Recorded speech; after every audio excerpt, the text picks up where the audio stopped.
بادشاہ نے فقیر سے خوش ہو کر کہا، مانگو کیا مانگتے ہو؟ فقیر نے کہا، حضور بس میرا پیالہ بھر دیجیے، مجھے اور کچھ نہیں چاہیے۔ بادشاہ ہنسا اور کہنے لگا بس۔ پھر اس نے سارے پہنے ہوئے جواہرات اس میں ڈال دیے، مگر پیالہ نہیں بھرا۔ بادشاہ حیران ہوا، مگر یہ اس کی عزت کا معاملہ تھا۔ اس نے وزیروں کو حکم دیا، وہاں موجود وزیروں نے بھی اپنے جواہرات اتار کر ڈال دیے، مگر پیالہ خالی کا خالی۔ سلطنت کا خزانہ بھی منگوا کر ڈال دیا گیا، مگر پیالہ نہ بھر سکا۔ فقیر مسکراتے ہوئے واپس جانے لگا۔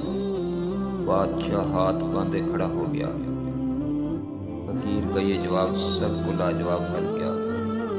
حضور، یہ خواہشات کا پیالہ ہے، اسے قبر کی مٹی کے سوا کوئی چیز نہیں بھر سکتی۔